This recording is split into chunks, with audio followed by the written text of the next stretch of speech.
नमस्कार। मैं आपके साथ सपना और आप देख रहे हैं न्यूज सलाह। आज हम बात करने वाले हैं बीजेपी के मास्टर स्ट्रोक की। जी हाँ, बीजेपी जिस चीज को मास्टर स्ट्रोक बता रही है वो कुछ और नहीं, कास्ट सेंसस है, जिसको लेकर चर्चा जो है वो काफी ज्यादा गर्म है। जहां विपक्ष एक तरफ इसका क्रेडिट लेने की कोशिश कर रहा है, तो वहीं बीजेपी कह रही है कि ये सारा काम या फिर ये सारा क्रेडिट हमें जाना चाहिए क्योंकि हम इसके लिए काम कर रहे हैं। इस सारी बात पर चर्चा करने के लिए हमारे साथ सुमित मौजूद है, जो कि बताएंगे कि आखिरकार कास्ट सेंसस क्यों आना चाहिए, क्या इसके लोगों को फायदे होंगे और क्या इससे कास्ट के बेसिस पे जो लोगों के अंदर डिस्क्रिमिनेशन है वो पहले से बढ़ेगा या फिर कम होगा। सुमित, बहुत बहुत स्वागत है आपका मेरे चैनल पर। बहुत बहुत शुक्रिया सपना। जी, तो सबसे पहला मेरा सवाल जो आपसे यही है कि आखिरकार ये कास्ट सेंसस है क्या। सपना में कास्ट सेंसस क्या है उससे पहले जो आपने इंट्रो में कहा उस पे मैं आ जाता हूँ कि आपने कहा कि बीजेपी का मास्टर स्ट्रोक है। भारतीय जनता पार्टी पिछले ये तीसरा कार्यकाल प्रधानमंत्री नरेंद्र मोदी का है। और मोदी जी जो भी फैसला लेते हैं, चाहे उन्होंने जो नोटबंदी का फैसला लिया हो जो कि फेलियर रहा, जी। चाहे उन्होंने जीएसटी का फैसला लिया हो वो भी जो मध्यम वर्गीय व्यापारी है, जो छोटा व्यापारी है उसके लिए काफी नुकसानदायक जीएसटी का फैसला रहा। जी। और चाहे अभी का सेंसस की बात है, तो जो भी मोदी जी फैसला लेते हैं इस देश का पूरा मेन स्ट्रीम मीडिया और भारतीय जनता पार्टी के जो छुटभइये नेता हैं और सभी लोग इसको मास्टर स्ट्रोक कहने में जुट जाते हैं। तो मोदी जो भी करेंगे वो मास्टर स्ट्रोक कहलाता ही है, चाहे वो कोई भी फैसला हो। जी। बात आती है कास्ट सेंसस की। कास्ट सेंसस होना इसलिए जरूरी है क्योंकि इससे बीमारी कितनी गहरी है इसका पता चलेगा। हम्म। क्योंकि आप भी मुझे लगता है मानते हो कि मैं भी इस बात को मानता हूँ कि जाति इस देश की एक बीमारी है। जी। जातिगत भेदभाव इस देश में कैंसर की तरह है। जी। और लेकिन ये कैंसर कौन से स्टेज पे है इसका पता आप कैसे लगाइएगा। हर एक चीज के लिए डेटा जरूरी होता है। आजकल बड़ी बड़ी कंपनीज हम्म। अपनी डेटा इकट्ठा करती हैं अपनी टारगेट ऑडियंस के हिसाब से। आपको पता होगा कि चाहे वो आप गूगल यूज कर रही हैं चाहे अमेजन यूज कर रही हैं, वो आपके लिए लोकेशन मांगता है और आपका डेटा कलेक्ट करता है। उसके हिसाब से वो अलग अलग कंपनीज को डेटा बेचता है। जी। और उसके हिसाब से अपनी स्ट्रेटेजीज भी तैयार करता है, जो अब बड़ी बड़ी कंपनीज हैं। लेकिन जब डेटा ही नहीं होगा तो आप किन पॉलिसीज पे किस तरीके की आप तैयार करेंगे, कैसे आप स्ट्रेटेजी बनाएंगे और कैसे आप पॉलिसीज बनाएंगे, कैसे आप मार्केट में वो चीजें लेके जाएंगे। तो डेटा की इंपॉर्टेंस आप जो बड़ी एमएनसीज हैं उनसे आप पूछिए कि डेटा कितना इंपॉर्टेंट है। उसी तरीके से कास्ट नहीं, सेंसस आपने सिर्फ ये एक जो जो भी कास्ट आप ये बात सेंसस। बता रहे हैं, मैं सुमित आपको कास्ट इंटरप्ट कर देना चाहूंगी बीच मैं में। अपनी बात कंप्लीट कर देता हूँ उसके बाद आप पूछिएगा। जी। मैं अपनी बात इसी तरीके से कास्ट सेंसस एक डेटा की तरह है। इस डेटा से ये पता चलेगा कि इस देश के संसाधनों पर किसका किसका कब्जा है, किसके पास कितने संसाधन है, किन जातियों के पास कितने संसाधन है, इस डेटा से पता चलेगा। जी। बिहार ने गिनती कराई है। बिहार में भूमियार जाति, मैं नाम लेके कहता हूँ, भूमियार जाति 2.8% उसकी उनकी आबादी है। हम्म। उनके पास लैंड होल्डिंग 39% है बिहार की। हम्म। वहां पे जिन जो जब लालू जी और राबड़ी जी की सरकार बिहार में थी तो लोगों ने कहा था कि यादव राज है, यादवों की चलती है, थाने यादव चलाते हैं, जंगल राज है। लेकिन आप देखेंगी तो 14.5% यादव के पास सिर्फ 7.5% लैंड है। हम्म। 3% लोगों के पास 40% लैंड और 14.5% लोगों के पास सिर्फ 7% लैंड है। हम्म। यानी कि संसाधनों पर अधिकतर जो हिस्सा है वो जो सवर्ण जातियां हैं उनका है। इनके पास ये लैंड आई कहाँ से? इन्होंने क्या रजिस्ट्री कराई है क्या? इन्होंने सरकार से रजिस्ट्री, इन्होंने इनके पास वो लैंड किसी तरीके से इन लोगों को दे दी गई। इनकी राजशाही थी तो इनके पास लैंड थी। इसमें जो पिछड़ा वर्ग है, जो शेड्यूल कास्ट का वर्ग है, जो शेड्यूल ट्राइब है, उसकी क्या गलती है?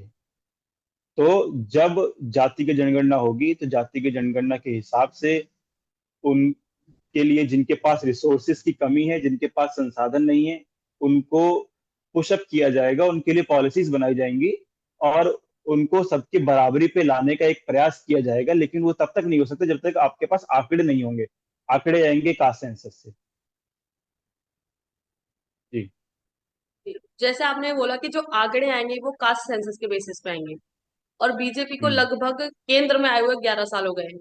अगर आप कास्ट सेंसस को हम्म। इतना पॉजिटिव स्टेप बता रहे हैं भाजपा का, तो 11 साल में बीजेपी को याद आया है कि हमें कास्ट सेंसस पे बात करनी चाहिए, क्योंकि जब इससे पहले, जब सत्ता पक्ष में राहुल गांधी की सरकार थी, सॉरी मनमोहन सिंह की जो सरकार थी, जब राहुल गांधी, अखिलेश यादव और तमाम विपक्षी नेता कास्ट सेंसस की बात करते थे, तब यही भाजपा इसको खराब बताती थी या फिर इस पर चुप्पी साधे हम्म। रहती थी। तो अचानक से हम्म। 11 साल बाद जब भाजपा इसको कास्ट सेंसस को लेके आई है, तो कहीं ना कहीं बिहार चुनाव को टारगेट किया है इन्होंने।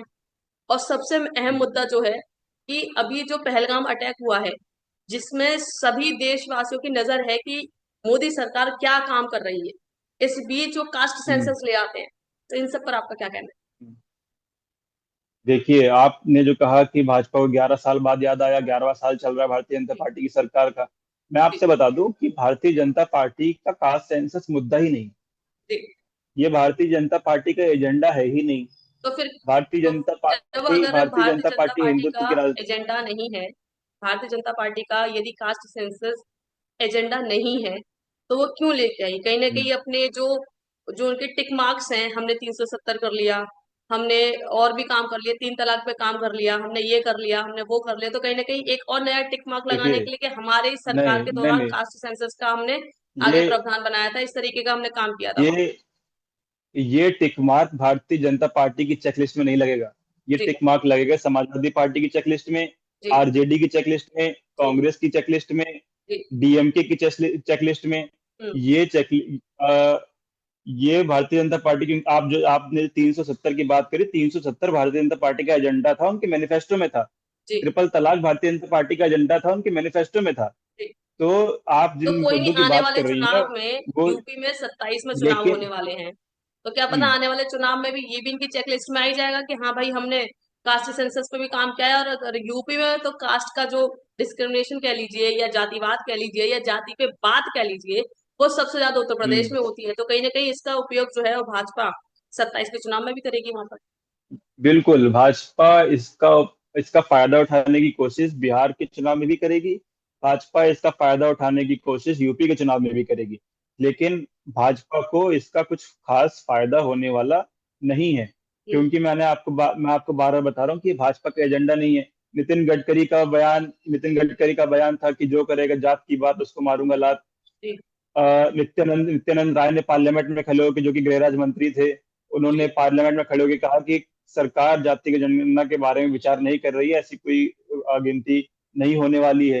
हम्म। जो हम्म। कास्ट सेंसस जो बीजेपी लेके आई है, वो कहीं ना कहीं उत्तर प्रदेश के चुनाव में, बिहार के चुनाव में उसका यूज करेगी, क्योंकि अगर जाति की बात करें तो ना बिहार में कम जाति की बात होती है, ना ही उत्तर प्रदेश में जाति की कम बात होती है।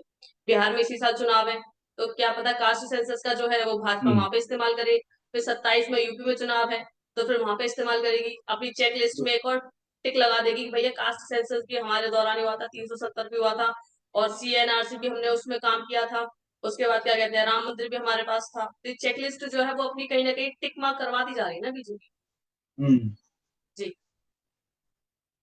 मैंने आपको पहले बताया कि ये भाजपा भाजपा की चेकलिस्ट में इसको चेक नहीं होना है, जी। क्योंकि भाजपा की चेकलिस्ट में ये एजेंडा था ही नहीं।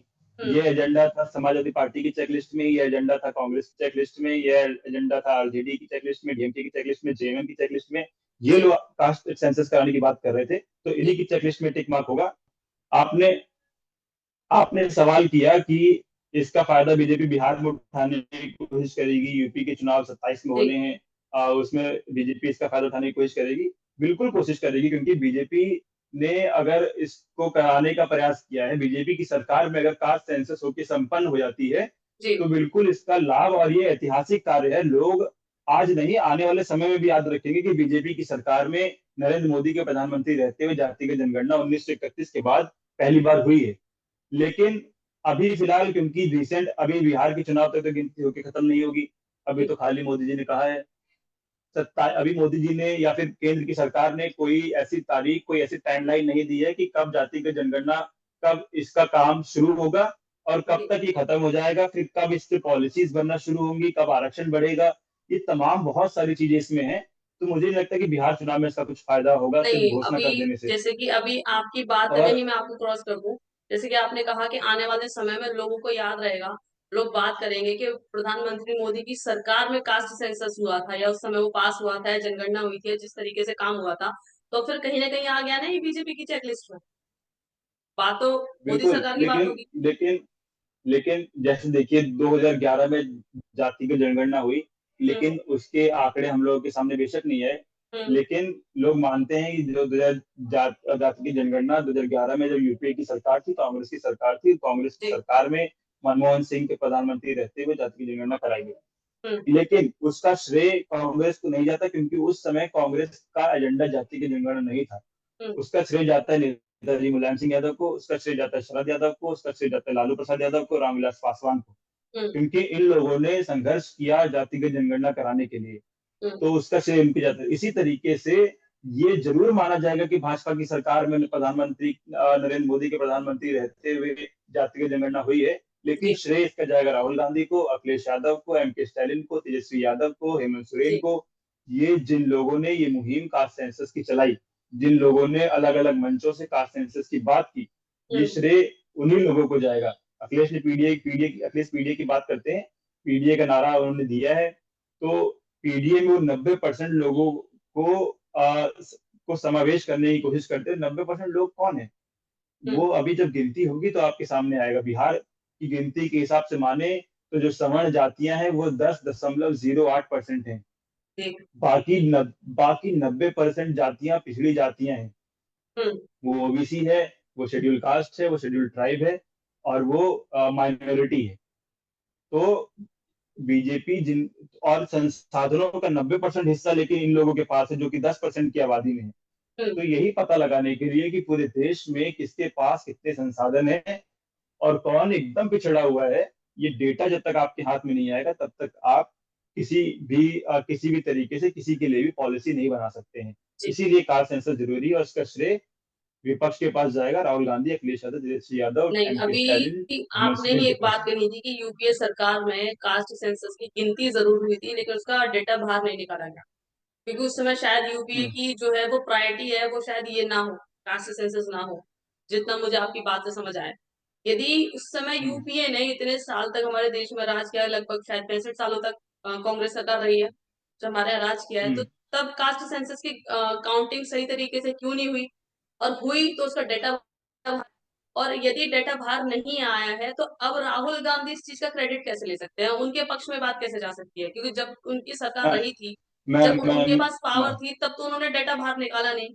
अब जब बीजेपी ने काम किया है तो आप हम्म। अन्य लोगों के जो नाम ले रहे हैं, चाहे वो नीतीश कुमार है, चाहे मुलायम सिंह यादव है, चाहे रामविलास पासवान है, अखिलेश यादव है, इनकी सरकार तो सेंट्रल में नहीं थी, तो हम इनको तो नहीं कर सकते कि आप क्यों ले रहे हैं क्रेडिट। लेकिन सवाल राहुल गांधी और कांग्रेस को उठता है कि जब वो तो सेंट्रल में थे और कल लगभग 65 साल तक थे, तो तब उन्होंने डेटा बिल्कुल। रिलीज नहीं किया, तो अब वो इस चीज का क्रेडिट कैसे ले सकते बिल्कुल, एक लंबे अरसे तक कांग्रेस की सरकार थी और कांग्रेस ने जातिगत जनगणना नहीं करवाई। हर हैं? जी। 10 साल में सेंसस होता है, और उस सेंसस में सिर्फ एक कॉलम ऐड करने की मांग तमाम समाजवादी जो समर्थक हैं, समाजवादी नेता हैं, उन जी। लोगों की मांग थी कि सिर्फ एक कॉलम कास्ट का इस सेंसस में ऐड करना है। जी। लेकिन मैंने आपको पहले ही बताया कि कांग्रेस के एजेंडे में ये बात नहीं थी पहले। लेकिन पिछले 3-4 वर्षों में राहुल गांधी अलग अलग मंचों से जातिगत जनगणना की बात कर रहे हैं। तो और लगातार मांग कर रहे हैं। 2024 के मैनिफेस्टो में राहुल गांधी ने उसमें जातिगत जनगणना उनके मैनिफेस्टो में था। तेलंगाना में कांग्रेस की सरकार है, कांग्रेस ने कास्ट सेंसस कराया है तेलंगाना में। कर्नाटका में कांग्रेस की सरकार है, कर्नाटका में कांग्रेस ने कास्ट सेंसस कराया है। और जी। कास्ट सेंसस के आधार पे और जो उसका डेटा बाहर रिजर्वेशन आया का है। कैप है, जो कि 50% होता है, उसको रिजर्वेशन रिजर्वेशन को बढ़ाया है उस कास्ट सेंसस के हिसाब से कांग्रेस की सरकार ने। तो हम्म। काम कांग्रेस की सरकार ने, जहां कांग्रेस की सरकार है वहां किया है इस मुद्दे पे। तो बिल्कुल इसका श्रेय राहुल गांधी को जाएगा। पुराने पुराने जो कांग्रेस के नेता थे, चाहे जो भी रहे हों, उनकी क्या आइडियोलॉजी थी, उनको कितनी समझ सोशल जस्टिस की थी, सामाजिक न्याय की थी, जी। वो बात अलग है। लेकिन अब राहुल गांधी ने इसकी आवाज उठाई है, पिछले तो तीन चार राहुल वर्षों गांधी से को, लगातार उठा रहे हैं अलग अलग मंचों पे। मेरा आपसे सवाल है सुमित, मेरा आपसे सवाल यह है कि राहुल गांधी को 55 साल की उम्र में याद आया कि मुझे कास्ट सेंसस के लिए आवाज उठानी चाहिए। राजनीति में वो तो काफी लंबे समय से है, तब वो आवाज आवाज उठा सकते थे। जब मनमोहन सिंह की सरकार थी तो राहुल गांधी भी उसमें पार्टिसिपेट करते थे, तो शायद तब वो आवाज उठाते, तो शायद उस समय कैलकुलेशन भी होती और डाटा भी आता, और शायद आज जो कदम भाजपा की तरफ जा रहा है या भाजपा के खाते में जो कास्ट सेंसस गया वो शायद कांग्रेस की तरफ चला जाता। नहीं, मैं ये कह रहा हूँ कि 2011 में अगर कास्ट सेंसस हुई है तो उसका डेटा खो तो नहीं गया। तो सामने डेटा लाना सरकार चाहिए के था। पास होगा। डेटा सरकार के पास होगा। 2014 से 2026 आ गया, 11 साल फिर भी भाजपा की सरकार को हो गए। जी। गिनती होती रहेगी। गिनती होती जी। रहेगी। हमारे पास हम लोगों के पास जो आरक्षण SC ST OBC को मिलता है, वो आरक्षण 1931 की गिनती के हिसाब से मिलता है। हम्म। बीजेपी 2011 का डेटा पास कर दी तब तक। हम्म। अगर कांग्रेस ने डेटा छुपाया है, भारतीय जनता पार्टी को ऐसा लगता है कि कांग्रेस ने डेटा छुपा के कोई गलती करी है, कांग्रेस हम्म। ने कोई चोरी करी है डेटा छुपा के, तो हम्म। वो कहीं सरकारी फाइलों में ही तो दबा होगा नहीं, वो डेटा। ग्यारह ग्यारह मैं मेरा जो मुख्य सवाल है सुमित, मेरा मुख्य सवाल ये है कि 1931 में ही लास्ट कास्ट सेंसस हुआ था, तभी डेटा सामने आया था जितना मेरे को इन्फॉर्मेशन है। और जैसा कि आपने कहा कि उसी बेसिस पे आज तक लोगों को रिजर्वेशंस मिल रहे हैं। तो मैं ये कहना चाहती हूँ 2011 में अगर काउंटिंग हुई थी, तो फिर 11 से लेकर 14 तक का जो टाइम पीरियड था तब भी कांग्रेस के पास था, तब तक कांग्रेस ने क्यों नहीं ओपन किया? अब बीजेपी क्यों करेगी? बीजेपी तो कह देगी कि भाई हम तो अपने सामने काउंटिंग कराएंगे, हम तो अपने सामने जनगणना कराएंगे, उसके बाद हम देखिए, अपने डेटा लाएंगे, हम मैं कांग्रेस के डेटा को क्यों मानेंगे? इसका इस नहीं, नहीं, नहीं, ये अगर अगर इस लड़ाई में आप चले जाएंगे कि कांग्रेस का डेटा और भाजपा का डेटा हम्म, और समाजवादी यही पार्टी होने का वाला डेटा है और आने वाले अगर इस समय लड़ाई में में। आप चले यदि जाएंगे तो लड़ाई हो जाएगी बहुत मुश्किल। सुमित, अगर तो आने ये वाले अगर समय की अगर आप बात अगर कर रहे हो, अगर आप सुनिए, यदि आप कास्ट सेंसस की बात कर रहे हो, हम्म बीजेपी काउंटिंग कराती है, हालांकि अभी तक बीजेपी ने सही समय नहीं बताया कब कराएंगे, कैसे कराएंगे, कहाँ कराएंगे। अगर बीजेपी ये सारे तीनों पॉइंट्स को फिल कर देती है, अपना डाटा लेके आती है, तो कहीं ना कहीं ये लड़ाई छिड़ेगी। तो कांग्रेस कहेगी कि हमारा डाटा था, हमारा सटीक था, बीजेपी का खराब है, तो Congress versus BJP caste census पे डेटा पे होने वाला है आने वाले समय में। नहीं, नहीं, नहीं, देखिए, कांग्रेस ने तो कोई डेटा रिलीज ही नहीं किया, तो कांग्रेस क्या कहेगी कि कौन सा डेटा, हमारा डेटा सही था कि बीजेपी का डेटा सही था। जी। जब 2011 के बाद 14 तक फिर भी कांग्रेस के लोग बात करते हैं कि बीजेपी ने वो डेटा दबा लिया। लेकिन मैं हम्म। फिर भी कहता हूँ कि 11 के बाद 14 तक फिर भी 3 साल का समय था, इतना समय बहुत होता है किसी डेटा को रिलीज करने के लिए। हम्म। लेकिन फिर भी 14 से 26 तक 11 साल हो गए। बीजेपी को 11 का डेटा लोगों के सामने लाना चाहिए था कि 2011 की जो कास्ट सेंसस हुई है, वो उसका डेटा ये सामने हम आपके रखते उसका हैं। श्रेय फिर अगर कांग्रेस ले लेती। बीजेपी अगर इसका श्रेय अभी भी बीजेपी को नहीं जाएगा, आप मेरी बात समझिए। 2011 की कास्ट सेंसस का श्रेय कांग्रेस को नहीं जाता है। किसी ने 2011 की सेंसस का श्रेय कांग्रेस को नहीं दिया है। उसका श्रेय जिन्होंने उसकी लड़ाई लड़ी उन्हीं को मिलता है। उसका श्रेय नेताजी मुलायम सिंह यादव, लालू यादव, शरद यादव, रामविलास पासवान, नीतीश कुमार, इन लोगों के पास उस सेंसस का श्रेय जाता है। लेकिन अब अब 2000, अब जब भी अब गिनती होगी, अभी घोषणा सिर्फ हुई है, अब जब भी गिनती होगी तो उसका श्रेय भारतीय जनता पार्टी को नहीं जाएगा, जैसे कांग्रेस को नहीं गया। उसका श्रेय अब कांग्रेस को जाएगा, क्योंकि कांग्रेस ने उसके लिए लड़ाई लड़ी है। चलिए और लास्ट में समाजवादी पार्टी। आखिरी क्या? सवाल मेरा आपसे, कि जैसे कि आपने कहा है कि ये कहीं ना कहीं विपक्ष के क्रेडिट में ये कास्ट सेंसस जाएगा, उनको ही क्रेडिट जाएगा इस चीज का। तो भाजपा सीधे तौर पे फिर विपक्ष को क्रेडिट क्यों नहीं दे देती? फिर भाजपा क्यों क्रेडिट ले ले, कह दे कि हाँ आपके द्वारा उठाई गई मांग थी, उस मांग को नहीं, हमने नहीं, आज पूरा किया है। ये तो राजनीति में ऐसा होता नहीं है असल में। नहीं, जब इतना जब आज इतनी जैसे जल्दी कि आप कह रहे हैं कि आप। मैं एक आम जनता के तौर पे मैं आपसे एक सवाल पूछ रही हूँ, टीवी पे कास्ट सेंसस चल रहा है, मैंने इससे पहले कास्ट सेंसस के हाँ। बारे में नहीं पढ़ा है, मेरे सामने अचानक से हम्म कास्ट सेंसस आया। अब उसमें हम्म बीजेपी और विपक्ष अब आपस में लड़ाइयां कर रहे हैं, अपना क्रेडिट लेने की कोशिश कर रहे हैं, और अगर तथ्यों की बात करें तो कहीं ना कहीं विपक्ष ने ही इसकी जो है बात उठाई थी कि कास्ट सेंसस होना चाहिए, और बीजेपी इस मुद्दे पे चुप रहती थी, तो फिर बीजेपी को क्रेडिट दे देना चाहिए। आम जनता को तो ये लगेगा ना कि हाँ भाई बीजेपी के खाते का काम है और विपक्ष छीन रहा है। बीजेपी को बढ़ा दिखाना भा- चाहिए और कास्ट सेंसस उनके नाम कर देना चाहिए कि हाँ जी आपने राज मांग की थी, आपकी मांग को हमने पूरा कर दिया। राजनीति में कभी भी इतनी आसानी से किसी को श्रेय दिया नहीं जाता है। या इस बात को आप समझिए। और जी। बात अगर श्रेय श्रेय लेने की है, तो अगर आप आम जनता की तरह ये सवाल पूछ रही हैं, तो श्रेय कोई भी लेता रहे, इससे फर्क नहीं पड़ता है। जी चाहे वो श्रेय समाजवादी पार्टी ले, चाहे श्रेय आरजेडी ले, चाहे कांग्रेस ले, चाहे बीजेपी श्रेय ले, इस बात से फर्क नहीं पड़ता है। सबसे जरूरी बात आम जनता के तौर पे, एक पिछड़े वर्ग का होने के नाते, शेड्यूल कास्ट होने के नाते, शेड्यूल ट्राइब होने के नाते, माइनॉरिटी होने के नाते, एक आम जनता को इस बात से फर्क पड़ना चाहिए कि सरकार ने कास्ट सेंसस कराने का फैसला लिया है, चाहे वो विपक्ष के दबाव में लिया हो, चाहे उनके उनका हृदय परिवर्तन हुआ, उन्होंने स्वतः ये फैसला लिया, उससे खास फर्क नहीं पड़ता आम जनता को। आम जनता को मतलब सिर्फ इस बात से कि उनके हित का जो एक मुद्दा था, जातिगत जनगणना, वो अब होने जा रही है। एक जो बहुत लंबी लड़ाई थी, उसका पहला कदम अब सरकार ने लिया है, जातिगत जनगणना होगी तो लोगों को हक हिस्सेदारी मिलेगी। जी मैं बार बार बिहार के आंकड़े की बात कर रहा हूँ। एक बहुत छोटे वर्ग के पास एक बहुत बड़ा हिस्सा संसाधनों का है। आप चाहे चाहे जुडिशरी में देखिए, वहां पे कितने कितने जजेस बैकवर्ड कम्युनिटी के हैं, कितने जजेस जजेस शेड्यूल कास्ट शेड्यूल ट्राइब हैं, और कितने जजेस जो हैं वो जनरल कैटेगरी के हैं, सवर्ण जातियों से आते हैं। आप यूनिवर्सिटीज निकाल के देखिए, यूनिवर्सिटीज के वाइस चांसलर देखिए कि कितने वाइस चांसलर बैकवर्ड कम्युनिटी के हैं और कितने। ये डेटा तो आप गूगल कर सकती हैं, वाइस चांसलर की लिस्ट बनाइए, देखिए कि कितने वाइस चांसलर ओबीसी कैटेगरी आपको मिलते हैं। आप सपना यादव है, कितने कितने वाइस चांसलर आप यादव जानती हैं सरकारी यूनिवर्सिटी में?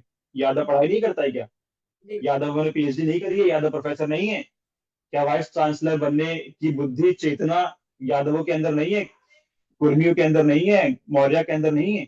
ये खाली एक तथाकथित सवर्ण जातियों के अंदर है क्या?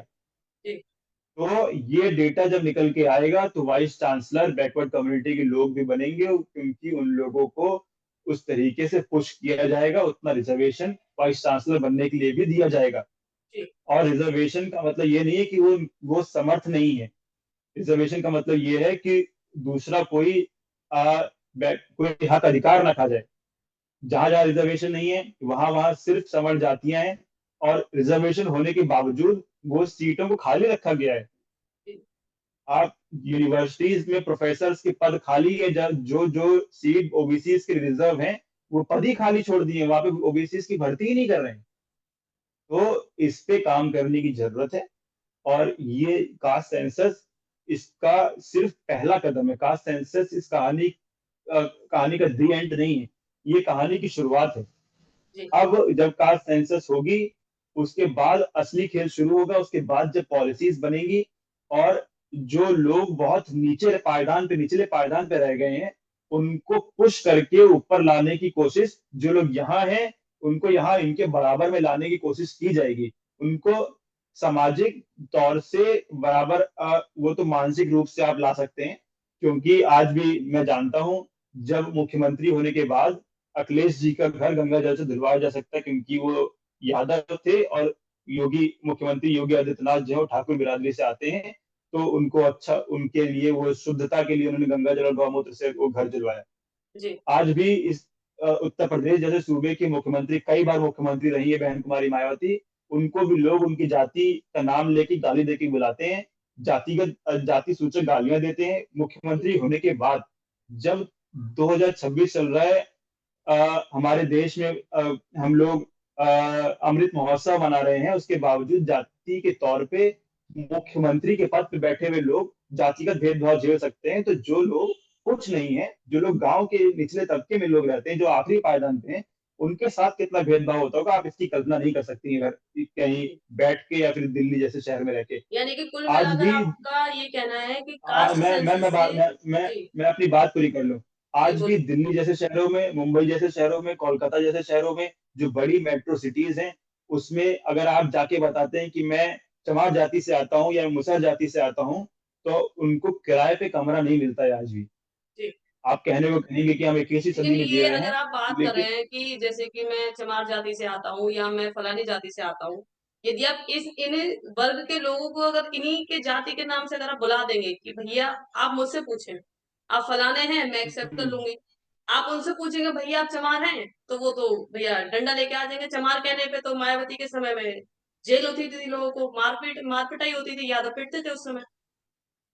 आप इस गलत फहमी से पहले बाहर निकलिए। चमार कहने पे मारपीट कभी नहीं होती है। जी लेकिन आप जब चमार को एक गाली की तरह उपयोग करेंगे, तब वो गलत है। आप ये अगर आप वेस्टर्न यूपी की साइड चले जाएं, वेस्टर्न भंगी को यूपी की साइड अगर भ, चले जाएं सुमित, तो वहां पर मैं जैसे आपने उस मैं दिन वेस्टर्न यूपी से एक ईस्टर्न ईस्टर्न यूपी यूपी की मैं एक कहावत बताई थी, चमार से रिलेटेड थी कुछ इस तरीके से। तो शायद वहां हम्म, गालियों में या इस तरीके से उनका इस्तेमाल किया जाता था, लेकिन अगर आप वेस्टर्न यूपी की साइड हर आ जाएंगे तो वहां पे इस तरीके से इस्तेमाल नहीं किया जाता है। ये वहां पे बस अगर आपने सपना। नॉर्मल चमार भी कह दिया, मैंने खुद देखा है कि वो उस वर्ग का व्यक्ति जाता है थाने, रिपोर्ट लिखवाता है, और फिर पुलिस, चाहे वो यादव हो चाहे ब्राह्मण हो चाहे ठाकुर हो, उसको पकड़ के लाती है और थाने में ले जाके उसके साथ मार पिटाई करती थी। ये मायावती सरकार के समय हुआ है। तो जातिगत या अली जातिवाद जो बातें हैं वो हर सत्ता में रही हैं। और जो आपका कहना है कि कास्ट सेंसस लाने से भला होने वाला है, वो तो तभी पता लगेगा जब ये कास्ट सेंसस आ जाएगा। बहुत बहुत धन्यवाद आपका हमारे साथ जुड़ने के लिए। मैं अपनी बात कंप्लीट कर रहा हूँ। आपने कहा कि वेस्टर्न यूपी में इस तरीके से होता है। जी। वेस्टर्न यूपी में ही अलीगढ़ में एक हफ्ते पहले ही घटना है, जय भीम बोलने पे उस लड़के को मारा गया, ठाकुरों जी। ने मारा। तो जय भीम बोलने पे जब मारा जा सकता है, तो आप सोचिए, आप सिर्फ घटना सुन के आ गए कि चमार बोलने पे उसने रिपोर्ट लिखवा दी। जी। आप ठाकुरों को किसी ने नहीं मारा। जी। चमारों को पुलिस प्रशासन की सहायता लेनी पड़ी ठाकुरों से लड़ने के लिए, ब्राह्मणों से लड़ने के लिए। मैं जाति का नाम लेके बोलता हूँ, ठाकुरों और ब्राह्मणों से लड़ने के लिए चमारों को पुलिस प्रशासन का सहारा लेना पड़ा। लेकिन योगी की सरकार है तो ठाकुरों का बोलबाला है तो मार सकते हैं। और जी। ये सदियों से होता चला है, ये आज की नहीं, कोई तो ये नई कहीं ना नई बात कहीं नहीं मैं है। अपनी बात तो का अंत कास्ट करूंगी सेंसस होगी सुमित। तो लोगों को सामाजिक आर्थिक रूप से समान लाने की कोशिश की जाएगी। जी। अब यही मैं अपने बात का अंत हम्म, करूंगी कि कहीं ना कहीं यदि आप बात करेंगे कि योगी सरकार में ब्राह्मणों का, ठाकुरों का बोलबाला है, मायावती के सरकार में अनुसूचित जाति, शेड्यूल कास्ट, एसटी एससी इनका बोलबाला था, अखिलेश यादव की सरकार में यादवों का बोलबाला है, इस तरीके की लोग बात करते हैं। तो कहीं ना कहीं कास्ट सेंसस से अब जाति के लोगों के बीच में आप जो विचार है, आप भेदभाव है, अभी आप कम मैं होते हैं ज्यादा होते हैं, ये देखने वाली बात होगी। बहुत बहुत धन्यवाद आपका हमसे जुड़ने के लिए। ऐसे ही और अन्य टॉपिक्स पे डिस्कस हम आपसे करते रहेंगे।